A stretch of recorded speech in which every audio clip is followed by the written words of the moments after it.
Okay, let's start. So quick revision. अभी तक देखो हमने एटॉमिक स्ट्रक्चर में क्या क्या कंप्लीट कर लिया। The first thing that we discussed was Thomson's model. Thomson's plum pudding model was the first thing that we discussed. The second thing that we discussed was Rutherford's model, Rutherford's gold foil experiment. उसके कुछ conclusions थे, कुछ demerits थे and कुछ points थे. After that we discussed de Broglie wavelength. After that we discussed electromagnetic spectrum. तो electromagnetic spectrum में हमने क्या देखा, ये इलेक्ट्रोमैग्नेटिक रेडिएशन में हमने क्या देखा कि अगर आपके पास कोई भी एक वेव है तो it has certain properties such as wavelength, wave number, frequency, time period, speed, amplitude, etc. Right. उसके अलावा फिर हमने डिस्कस किया उसके बाद हमने डिस्कस किया de Broglie wavelength. De Broglie wavelength में बेसिकली क्या था कि एक पार्टिकल जो है वो भी आपका वेव नेचर शो कर सकता है, but what type of particles have significant wave nature हमने डिस्कस किया था। एक था माइक्रोस्कोपिक, एक था मैक्रोस्कोपिक। किस केस में वेव नेचर सिग्निफिकेंट था? करेक्ट, माइक्रोस्कोपिक में आपका वेव नेचर जो है सिग्निफिकेंट होता है, मैक्रोस्कोपिक के केस में उसका वेव नेचर जो है सिग्निफिकेंट नहीं होता है। After that we had discussed Heisenberg's uncertainty principle. वहां पर भी एग्जैक्टली सेम चीज ही था कि बिटवीन माइक्रोस्कोपिक एंड मैक्रोस्कोपिक किस केस में रिजल्ट्स यूजफुल है। सेम चीज आपके माइक्रोस्कोपिक पार्टिकल्स के केस में या सब एटॉमिक पार्टिकल्स के केस में ही रिजल्ट्स जो है वो यूजफुल है। मैक्रोस्कोपिक के केस में आपके रिजल्ट्स जो है वो यूजफुल या सिग्निफिकेंट नहीं है। अपार्ट फ्रॉम दैट हमने हाइजेनबर्ग प्रिंसिपल में क्या देखा था कि it is impossible to simultaneously and accurately determine the position momentum of an electron. Obviously वहां पर डेफिनेशन में इलेक्ट्रॉन लिखा हुआ था, बट आप उसके जगह कोई भी और सब एटॉमिक पार्टिकल भी समझ सकते हो। एनीवेज, यहाँ तक सभी को क्लियर हुआ? यहाँ तक सभी ने रिवाइज किया? Yes, no, yes, okay. So now we'll move ahead. So today we're going to start another part of atomic structure that is called as your photoelectric effect. तो आप लोग सभी हेडिंग डालो, photoelectric effect. Photoelectric effect. Start करें? Start करें? Okay. So what is photoelectric effect? Photoelectric effect is the instantaneous instantaneous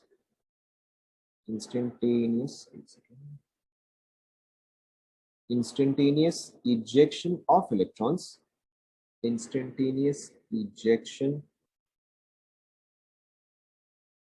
electrons from the surface of a metal when light of sufficient कई बार आप हो सकता है एनर्जी पढ़ो, हो सकता है कई बार वेवलेंथ पढ़ो, बात बराबर ही है। when light of sufficient wavelength or energy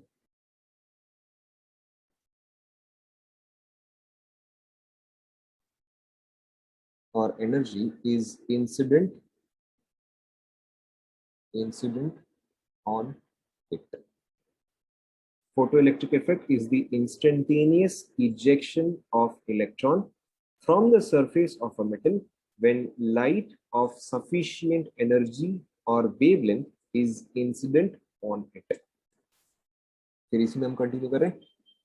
The ejected electrons are called as photoelectrons.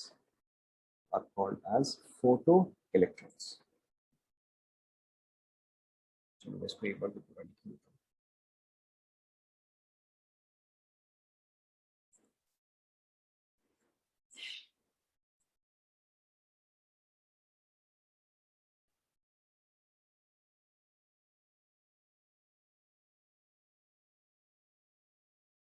लिख लें यहाँ तक सभी ने?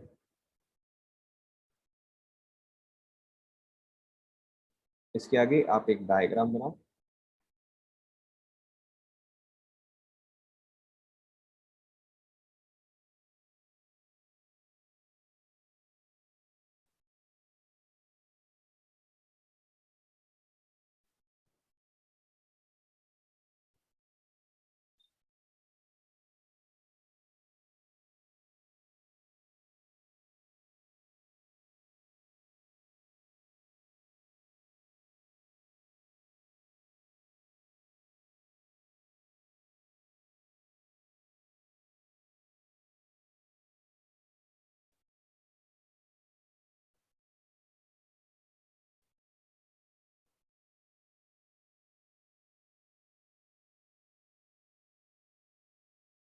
ये एग्जैक्टली मैंने बहुत अच्छा तो नहीं बनाया है, बट बेसिकली ये ब्लू जो है वो एक वेसल है। This is a vessel in which all of this is present.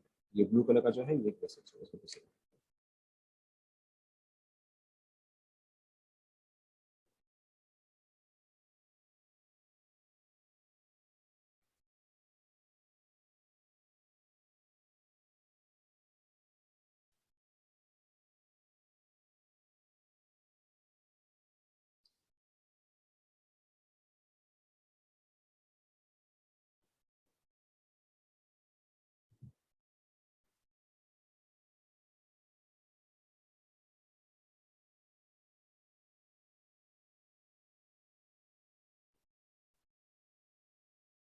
ये ग्रीन कलर के जो है वो इलेक्ट्रॉन्स है।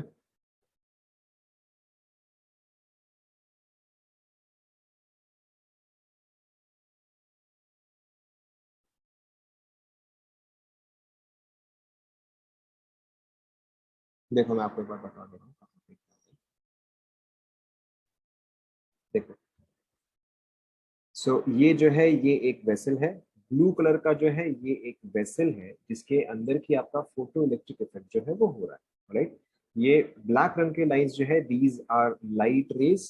लाइट रेज जो कि इस सरफेस पे इंसिडेंट हो रहे हैं। लाइट रेज जो कि इस सरफेस पे इंसिडेंट हो रहे हैं। तो इसी सरफेस से आपके इलेक्ट्रॉन्स जो है वो इजेक्ट हुए हैं। तो इलेक्ट्रॉन जो है वो इजेक्ट होके यहाँ पर जाके हिट करेंगे या यहाँ पर जाके कलेक्ट होंगे। तो this is called as the collector. This is called as the collector, क्योंकि जो इजेक्टेड इलेक्ट्रॉन्स निकले वो इस पे जाके कलेक्ट होते हैं। This is called as the emitter. This is called as the emitter, क्योंकि इलेक्ट्रॉन्स जो है वो यहाँ से एमिट होते हैं। इसके अंदर जो है बहुत ही कम प्रेशर जो है मेंटेन होता है, या इसके अंदर गैस जो है वो बहुत ही कम होता है। This is almost a vacuum. देख लो।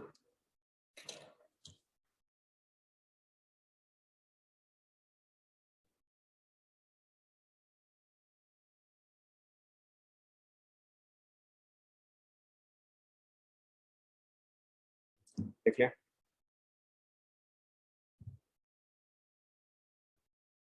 ओके। ना यहाँ पे देखो हो क्या रहा है कि बेसिकली यहाँ पे और यहाँ पर जो है गैप है। अब क्योंकि इस प्लेट और इस प्लेट के बीच में गैप है तो आपका इलेक्ट्रिसिटी जो है वो कंडक्ट नहीं हो सकता। बट अगर आपका इलेक्ट्रॉन जो है वो इस प्लेट से लेके इस प्लेट पे जंप कर पा रहा है तो आपका सर्किट क्या होगा, सर्किट अब आपका कंप्लीट हो गया। ओके। तो अब आपका करंट जो है वो मूव करेगा, करंट मूव करेगा तो यहाँ पे आपका गैल्वेनोमीटर जो है वो क्या करता है, शिफ्ट करता है। यस और नो। एंड अगर करंट का डायरेक्शन ये है, सॉरी, अगर इलेक्ट्रॉन का डायरेक्शन ये है तो करंट का डायरेक्शन क्या होगा, उल्टा होगा। Is this clear. यहाँ पे ग्रीन कलर के जो है ये आपके इलेक्ट्रॉन्स बना लिया आप सभी ने।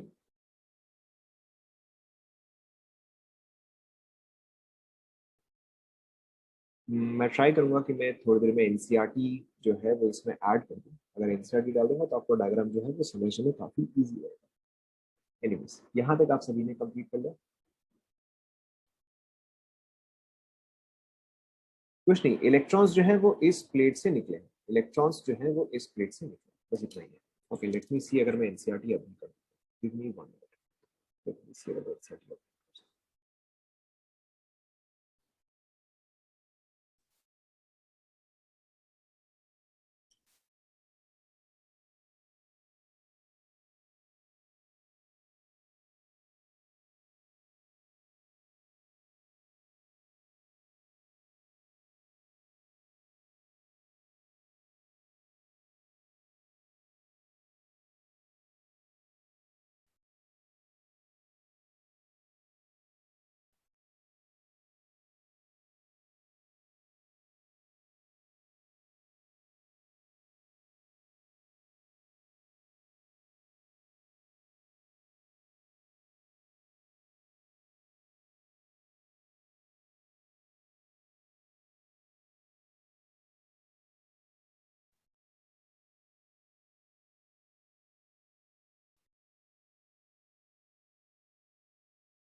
ओके, ये रहा देखो।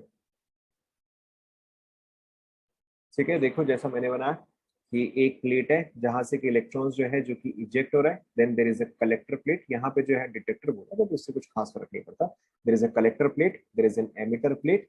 Then you have an ammeter or a galvanometer to determine current कितना निकला है, and light जो है वो इस surface पे incident है, and ये जो है ये पूरा एक vessel के अंदर है जो कि basically एक vacuum है. Is this clear now? Diagram आप सभी को clear हुआ?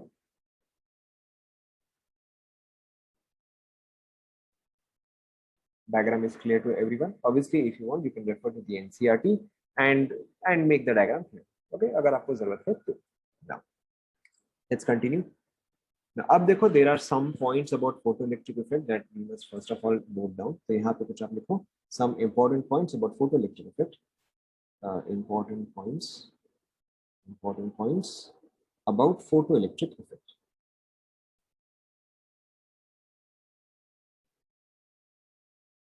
Start करें.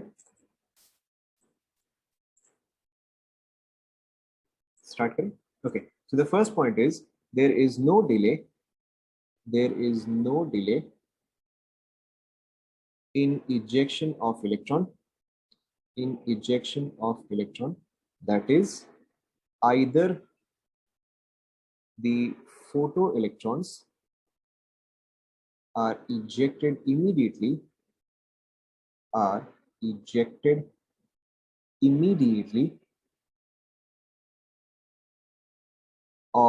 not ejected at all. Next point, the intensity of light does not determine, पहले आप ये लिखते जाओ, does not determine whether photoelectric effect will happen or not. However, if PE is taking place, PE is photoelectric effect is taking place, then increasing intensity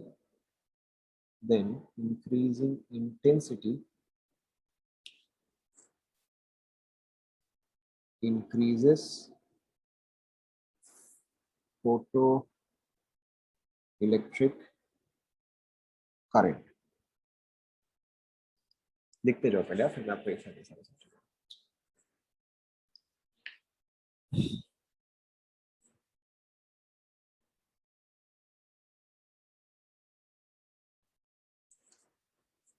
यहाँ पे आप first वाले point में एक और चीज आप ऐड कर लो, photo electric effect takes place, एक और पॉइंट आप ऐड कर लो इसमें, takes place within 10 to the power -8 seconds. लिख लो. लास्ट लाइन क्या है? If photoelectric effect is taking place, then increasing intensity. If photoelectric effect is taking place, then increasing intensity increases photoelectric current. अगर आप intensity increase करते हो तो current जो है वो इंक्रीज कर रहा है.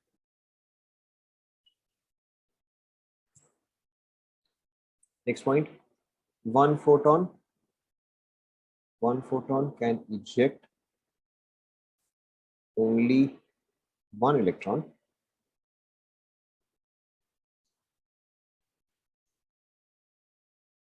The energy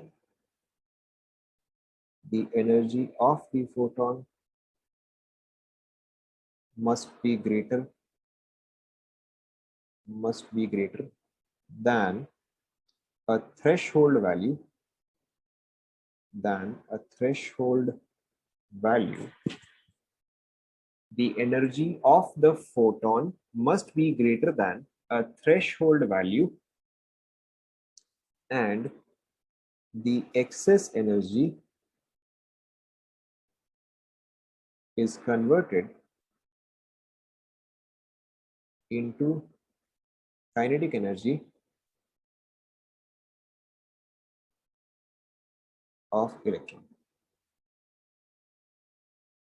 The energy of the photon must be greater than a threshold value, and the excess energy is converted into kinetic energy.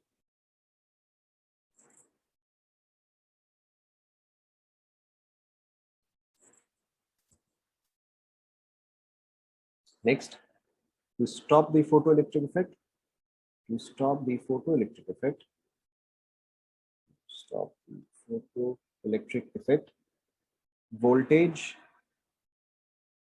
in opposite direction,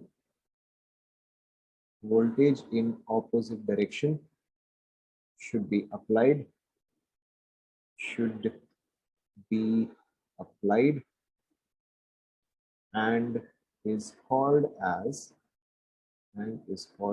stopping potential.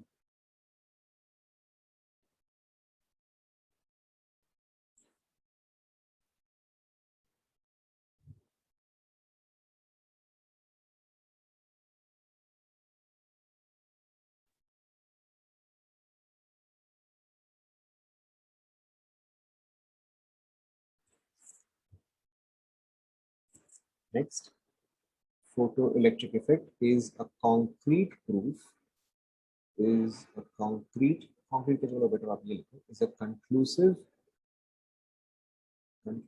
proof of particle nature of light.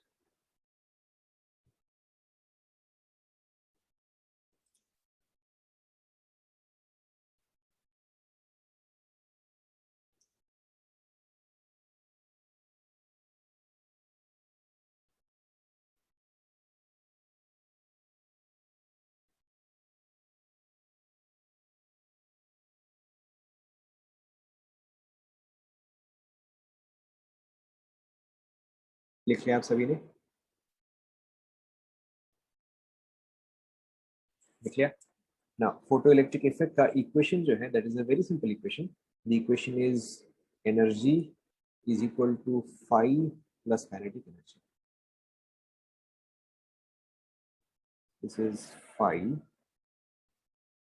plus kinetic energy. अब इसी चीज के बहुत सारे forms है. There are many forms to this, such as E is equal to W plus kinetic energy. पहले आप लिखते जाओ, फिर मैं एक एक टर्म जो है वो मैं एक्सप्लेन करना चाहूंगा. और E is equal to work function plus E V naught, or H mu is equal to H mu naught plus kinetic energy, or Hc by lambda naught plus kinetic energy, or Hc by lambda is equal to Hc by lambda naught plus E. लिख लो ये सारे. यहाँ पे E is energy of photon, phi or W is work function, Ke is kinetic energy,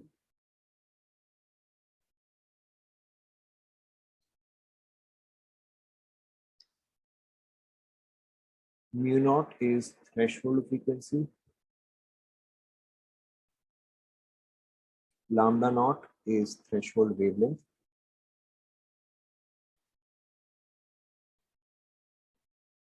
obviously mu जो है वो frequency है, lambda जो है वो वेवलेंथ है. Mu frequency, lambda wavelength. उसके अलावा V naught is your stopping potential. यहाँ पे आप एक और चीज लिख लो, ऑलवेज नेगेटिव. पहले आप यहाँ तक पढ़ा था.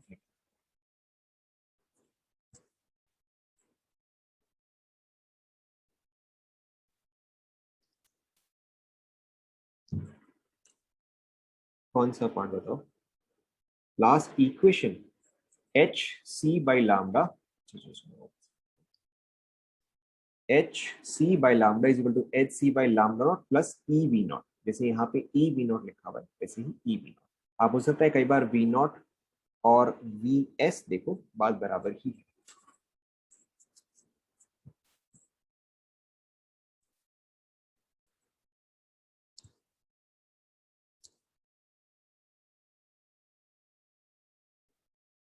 डिस्कस करेंगे.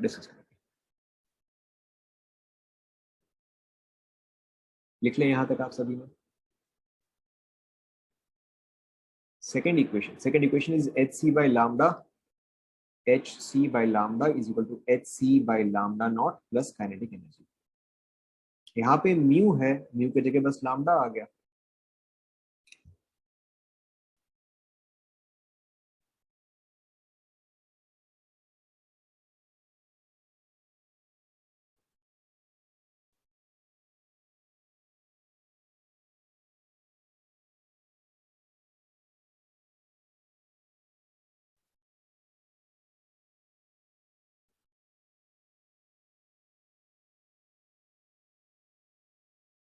हो गया?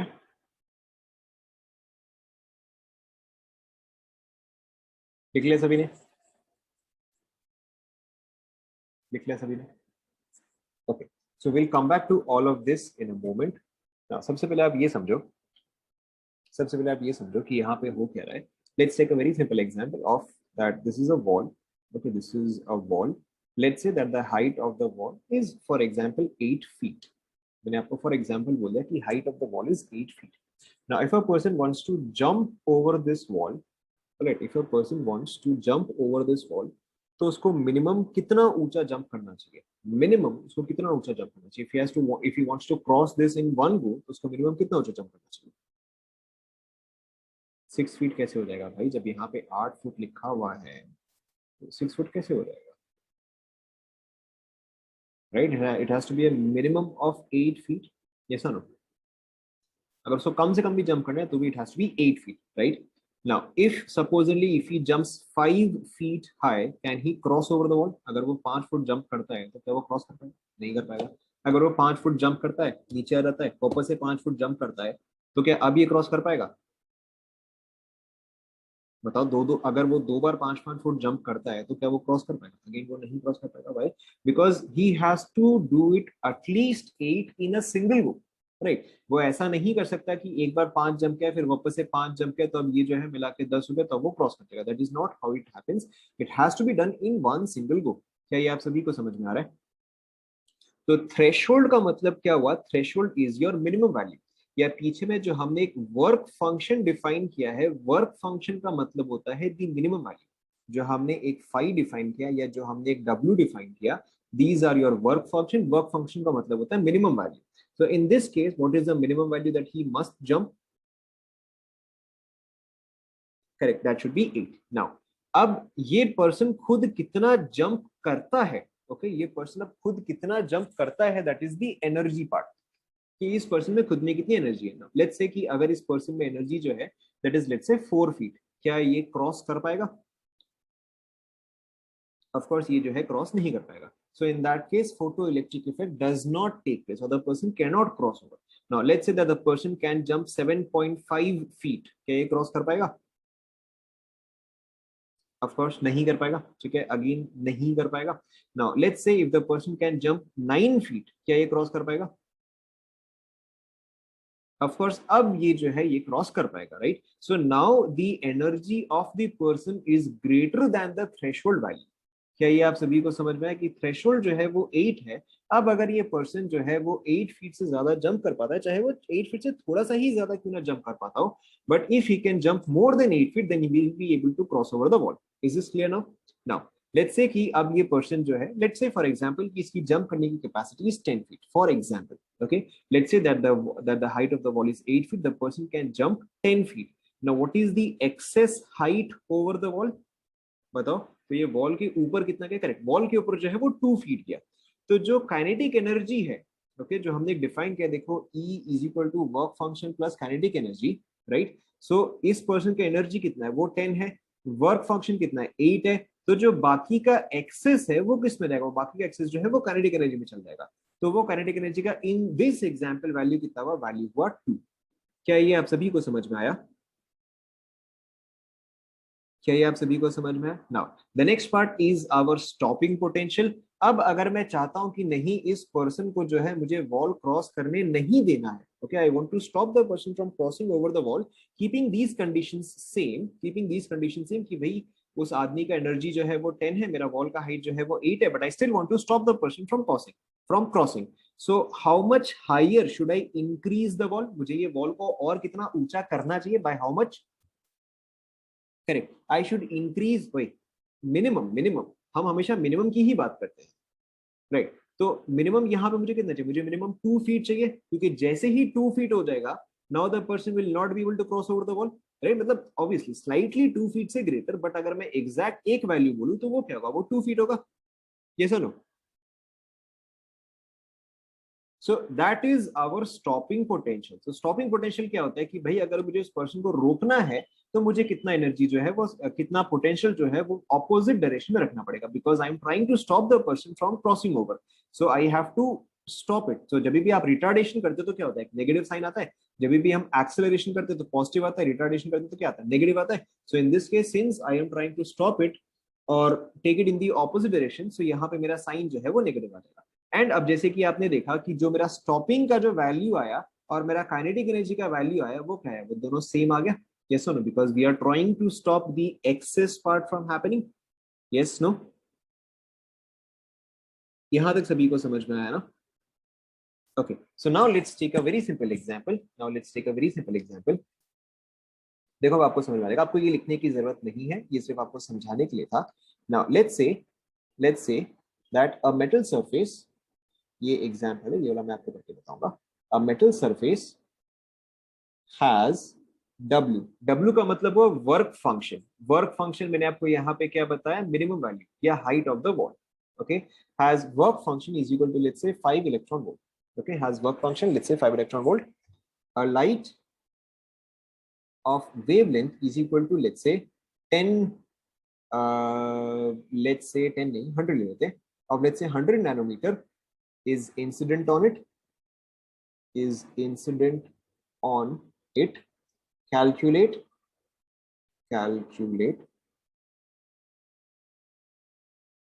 kinetic energy of emitted photoelectrons. Okay, तो पहले आप ये एग्जाम्पल लिख लो, this I will explain, but पहले आप इस चीज को लिख लो। पहले आप लिख लो, होशियारी नहीं, लिख लो।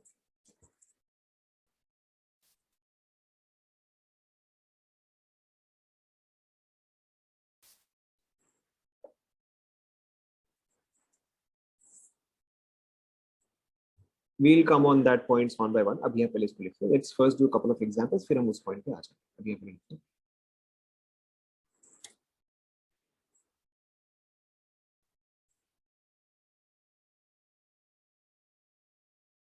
क्वेश्चन क्या है, मैं एक और बार पढ़ रहा हूँ। A metal surface has work function is equal to 5 electron volts. A metal surface has work function has work function is equal to 5 electron volts. A light of wavelength 100 nanometer is incident on it. Calculate kinetic energy of emitted photoelectrons. Kinetic energy of emitted photoelectrons. Question सभी ने लिख लिया? ये example मेरे लिए है, इसको मैं सॉल्व करूंगा। लिख लिया सभी ने? Okay, now pay attention. अब देखो इस क्वेश्चन को हम समझते कैसे हैं। सबसे पहले देखो आपको क्वेश्चन में क्या दिया हुआ है, a metal surface has work function 5 electron volt, यानी कि जो भी मेरा इंसिडेंट फोटोन होना चाहिए, जो भी मेरा इंसिडेंट फोटोन होना चाहिए उसका मिनिमम एनर्जी मुझे कितना चाहिए,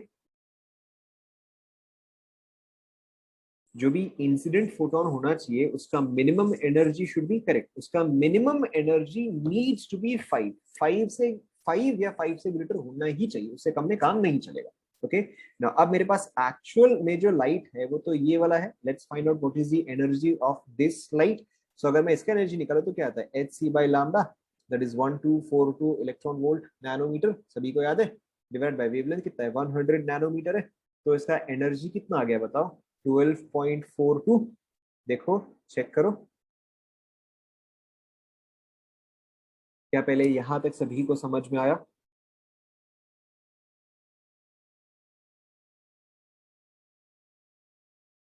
यस, ओके। नाउ अब देखो यहाँ पे एसेंशियली हुआ क्या है कि ये जो सरफेस है एंड सरफेस पे जो इलेक्ट्रॉन है उसका कुछ भी एक अट्रैक्टिव फोर्स है। ओके, उसका कुछ भी एक अट्रैक्टिव फोर्स है। नाउ वो अट्रैक्टिव फोर्स कितना है, वो अट्रैक्टिव फोर्स 5 इलेक्ट्रॉन वोल्ट है। तो अगर मैंने इसको 12.42 सप्लाई किया, ऑलराइट, एंड ये बॉन्ड ब्रेक करने के लिए मैंने 5 इलेक्ट्रॉन वोल्ट जो है वो स्पेंड कर दिया, तो अब और एक्स्ट्रा कितना बचा, राइट, ऑफ कोर्स 7.42 बचा, राइट। आपके घर वालों ने आपको 200 रुपया दिया, आपके घर वालों ने आपको 200 रुपीज दिया कोई भी एक बुक खरीदने के लिए, राइट। आप गए, आपने बुक जो है 50 रुपीज में ले आए, तब आपके पास एक्स्ट्रा कितना है सीसीडी में स्पेंड करने के लिए, राइट। सो आपके पास 150 है। तो यहाँ पर भी एग्जैक्टली सेम चीज ही है, राइट, कि the electron needed 5 electron volt, you supplied it 12.42, so how much excess does he have? Very simply 12.42 minus 5 electron volt, that gives me 7.42 electron holes. Obviously अब आप चाहे तो इस चीज को इक्वेशन फॉर्म में भी लिख सकते हो, very simple. So E is equal to work function plus kinetic energy. E जो मैंने सप्लाई किया that is 12.42, that is equal to work function that is 5 plus plus plus kinetic energy. So मेरा यहाँ पे काइनेटिक एनर्जी कितना आ गया, 7.42 electron volts. समझ में आया क्या है सभी को? कॉपी कर लो।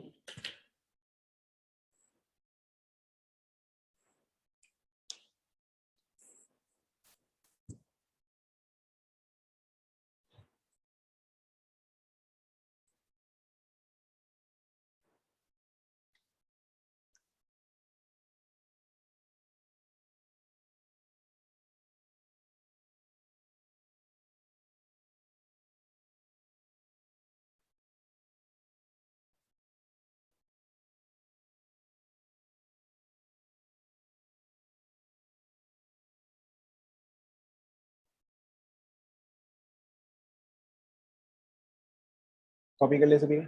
Is it done?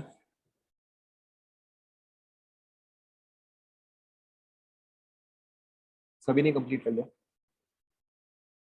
Okay, let's take another example then. Let's take another example.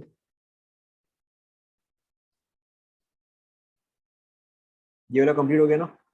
Let's take another. A metal surface. A metal surface has a work function 4 electron volt. Calculate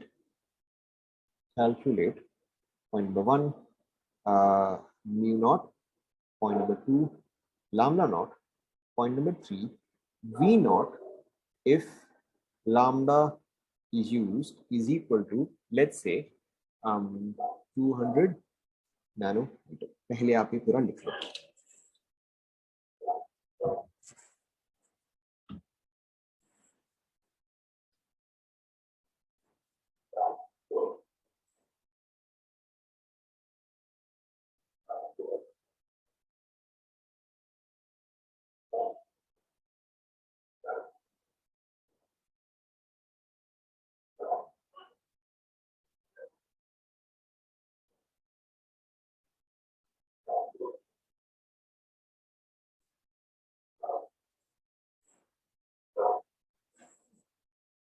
लिख लिया?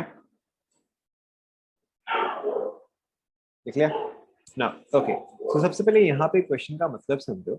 यहाँ पे आपको क्या दिया हुआ है, a metal surface has a work function is equal to 4 electron volt, ठीक है। Calculate mu naught. Mu naught मैंने आपको जस्ट अभी थोड़ी देर पहले बताया, म्यू नॉट का मतलब क्या होता है बताओ, जहां पे मैंने आपको लिखवाया था व्हाट वाज म्यू नॉट, जल्दी जल्दी। Mu naught was correct, this was threshold frequency, this was threshold frequency and lambda naught क्या था, threshold wavelength. Okay, now threshold frequency and threshold wavelength का मतलब क्या होता है, वो फ्रीक्वेंसी या वेवलेंथ जहां पर की photo electric effect just start होता है, वो थ्रेशोल्ड फ्रीक्वेंसी या वेवलेंथ जहां पर की photo electric effect just start होता है। ओके, नाउ कहने का मतलब क्या है, if we go back to our previous example of the books and the money. Okay, so let's say कि आपको एक 50 रुपीज का एक किताब खरीदना है। Now if your parents are going to give you just the minimum amount of money, तो वो आपको कितना देंगे बताओ? Correct, the minimum amount of money that they should give you is 50। और अगर उन्होंने आपको मिनिमम अमाउंट ही दिया है तो आपके पास एक्सेस कितना बचेगा? करेक्ट, आपके पास एक्सेस जो है वो 0 बचेगा, राइट ना। अब अगर यहाँ पर जो भी एनर्जी हमारा एक्सेस होता है वो किस पे जाता है बताओ? whatever energy that we have in excess, that goes where? Correct, that goes in kinetic energy. Now if my excess is 0, that means that बताओ in your own words what does it mean? Correct, it means that मेरा kinetic energy जो है वो zero होना चाहिए। क्या यहाँ तक पहले सभी को समझ में आया? ओके ना, अब देखो, अब अगर मैं इसी चीज को इक्वेशन फॉर्म में यूज करूं, E is equal to work function plus kinetic energy, because I am using threshold values, यानी कि I am using the exact values, मेरा kinetic energy का वैल्यू क्या है, ये वैल्यू जो है मेरा जीरो आ गया। Okay, E is equal to W, तो E मेरा क्या हुआ, H mu हुआ, which is equal to W, but in this case मैं इसको mu नहीं बोलूंगा, in this case मैं इसको क्या बोलूंगा, mu नॉट बोलूंगा। यस और नो? ओके, एंड सेम चीज यहाँ पे, अब मेरा ई क्या होगा, ई मेरा होगा H C by lambda, this should be W, but अब ये मेरा लामडा नहीं होगा, अब ये क्या हो जाएगा, ये लामडा नॉट हो जाएगा। यस और नो? देखो समझ में आया क्या?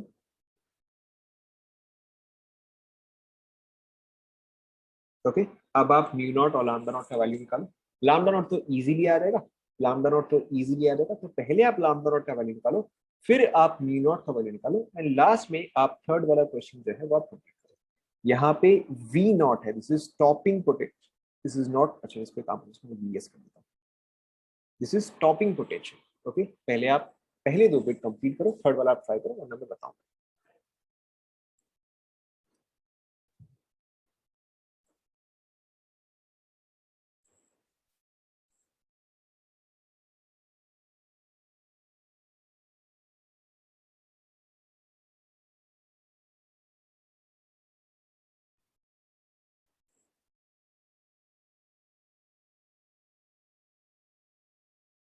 लामडा नोट तो आ ही गया होगा, लामडा नोट क्या आया बताओ?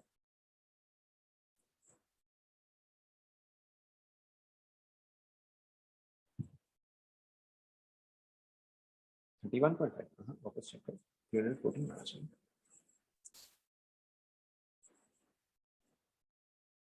देखो मैं ये सी इक्वेशन को यूज करो to find out lambda naught, lambda naught के लिए यहाँ पे सबसे इजी है, सो एच सी इज 1242, आप चाहे तो 1240 ले सकते हो, चल जाएगा, ऐसी कोई बहुत बड़ी बात नहीं है।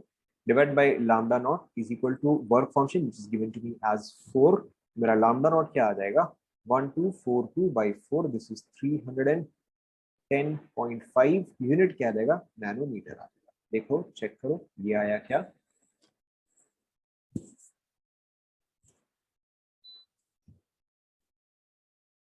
ये आया क्या? अब देखो अगर आपका लामडा नॉट आ गया तो बेसिकली म्यू नॉट निकालना आसान है। What we can do is obviously, आप एक मेथड तो है कि आप इसको इससे सॉल्व करो, obviously this thing is possible, या फिर एक और बेटर मेथड क्या होगा कि lambda is equal to C by mu, sorry C by mu, ये फॉर्मूला हमारा आता है, या सॉरी हमें तो म्यू निकाला ना, तो mu is equal to C by lambda, तो यहाँ पे नॉट डाल दो, यहाँ पे आप नॉट डाल दो, ये वाला ऑब्वियसली ज्यादा इजी मेथड है। सो ये देखो आपका क्या आ जाएगा, 3 × 10⁸ डिवाइडेड बाई 3.105 इंटू 10⁻, ये कितना आ जाएगा, देखो -7 आ जाएगा, चेक करो एक बार। तो ये मेरा अप्रोक्सीमेटली कितना है, ये मेरा अप्रोक्सीमेटली आया 10⁻15 हर्ट्ज, देखो चेक करो, स्लाइटली उससे कम आएगा, 9 पॉइंट समथिंग इंटू 10⁻14 आएगा, बट ये मैंने अप्रोक्सीमेटली सॉल्व किया, चेक करो।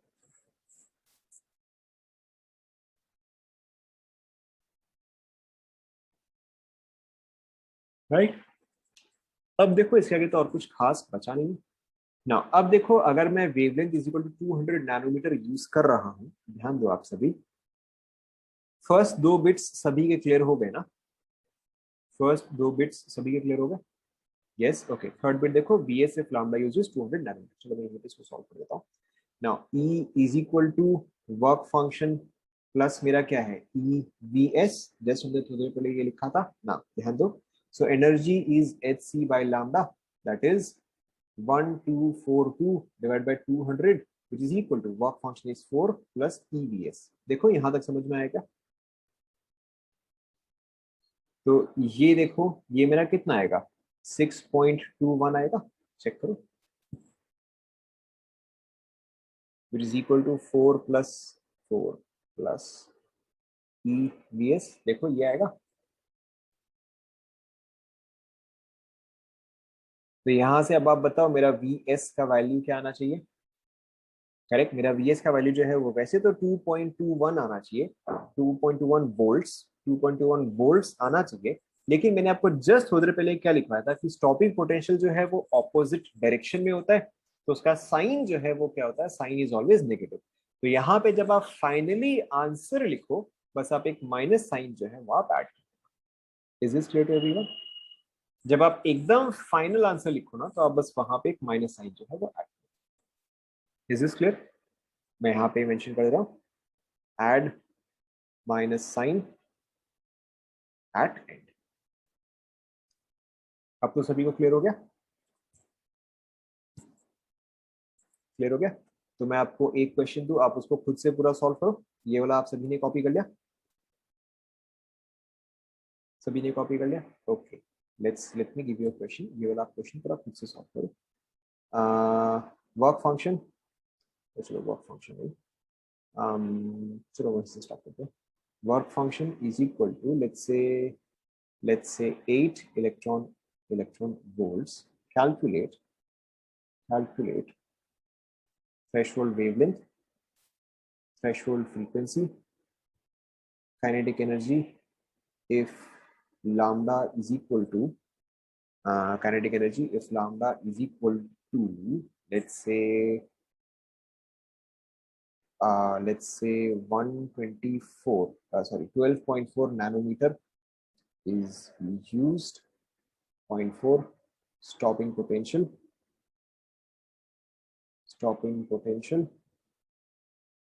in above case. Point number 5, will photoelectric effect take place if wavelength of 200 nanometer is used. Okay, try करो, very simple questions, फटाफट हो जाएंगे।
देख लिया?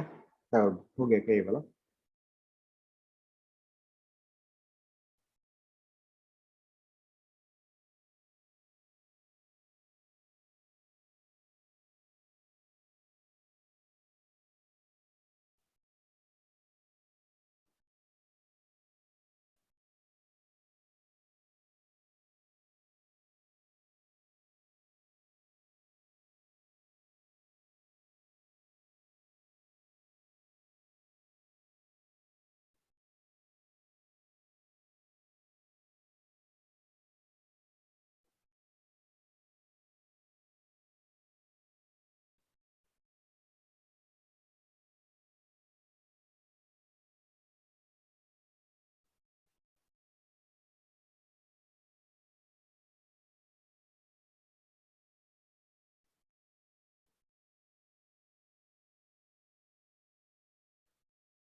देखिए हो गया क्या वाला?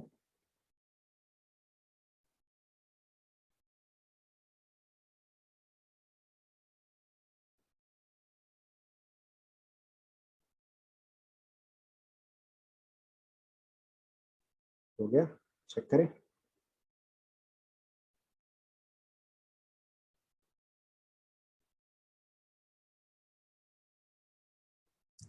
Let's check. देखो कुछ खास डिफिकल्ट तो नहीं। Work function 8 electron calculate lambda naught. अब तो आपको समझ में आ ही गया होगा कि हम लैम्डा नॉट निकाले E is equal to work function plus kinetic energy. Since we are trying to find out threshold values, तो काइनेटिक एनर्जी का वैल्यू क्या हो गया? 0 हो गया। तो ये मेरा क्या गया? H C by lambda naught is equal to work function. So यहाँ से देखो मेरे पास क्या आता है, lambda naught h C by work function 1242 by 8 150.25। Check करो, मैंने थोड़ा रफ कैलकुलेशन किया, ये आएगा क्या? 150.25। ये आपका आएगा नैनोमीटर, 150.25 नैनोमीटर। ऑब्वियसली आप लोग एक बार कैलकुलेशन जो है चेक करें। 155, yes you are right, 155, yes you are right.